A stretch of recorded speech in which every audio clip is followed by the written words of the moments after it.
I'll throw things over now to Rose Beltz. Good morning, Evan. Thank you. It's Breast Cancer Awareness Month, and survivors have been sharing their stories with us all month. And this morning, I'm joined by Joni Campbell. Thank you, Joni, for coming this morning. Thank you for having me. So you are 58 years old. Yes. And just last year, so your journey is very recent. If you could sort of take me through that a little bit. Yes, I was at work, and I noticed I felt a little like nodule in my side of my breast, and it really scared me. So I called up my doctor, and I went in, and she gave me an exam, and she felt it too, and so she asked me to get an exam. And then before you knew it, you were getting a call on a Sunday. Yeah, oh, that was the worst day ever. Not good when they call on the weekends. No, no, and I freaked out. I mean, I thought, oh my gosh, cancer, you know, that's a terrible thing. And I started crying, and I didn't know what to do at that point. I was just full of fear, because I didn't know what was going to happen. Of course, and you were diagnosed with estrogen-based breast cancer. Yes. And so, and with that, like you were saying, you don't know what to think or what to do. And after the initial shock, then there's other problems that sort of tend to organically show up, right? Right, yeah. I had just lost my job at the time, and I didn't have insurance, and so I was really scared about that. Luckily, when I went in and had all the testing and everything done, and I found out what was going on, I was recommended to Panhandle Health, and they brought me in, and they have a special Medicaid program for women just for that. So luckily I was able to pick that up.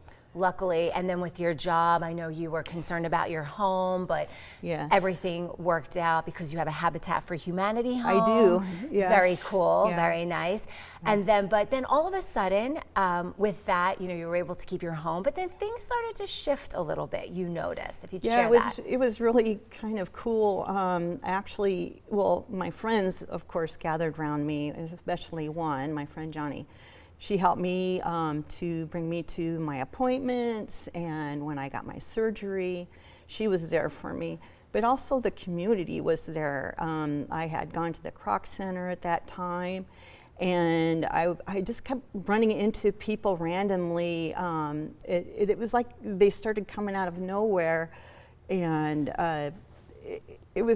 everybody was so helpful, and it seemed like God was bringing these people to me to help me, because I was alone. My mother and my father both passed away, so it was very difficult for me. And to have all these people come forward and help me, that was really awesome. And you were sharing with me too how somebody, I think in the medical community, had introduced you to the Make a Dream, the camp? Yeah, the Camp Make a Dream. And what that was is I found that out through my cancer, she's my counselor over at the Kootenai Cancer Center, had told me about this camp. And so I applied for it. It's totally free. Any woman that has breast cancer or had breast cancer can apply for it, and all expenses paid. You don't have to pay a dime. And you were sharing with me that how you did feel alone, but you to being your own advocate and asking for help. Oh yeah, I mean, you've got to be proactive. It's not something you can just sit around and expect people to just come and help you. You need to go and search for help. I had to get help monetarily, so what I did is I reached out to the community, I reached out to my church, and it was overwhelming, but I got through it. You can do it.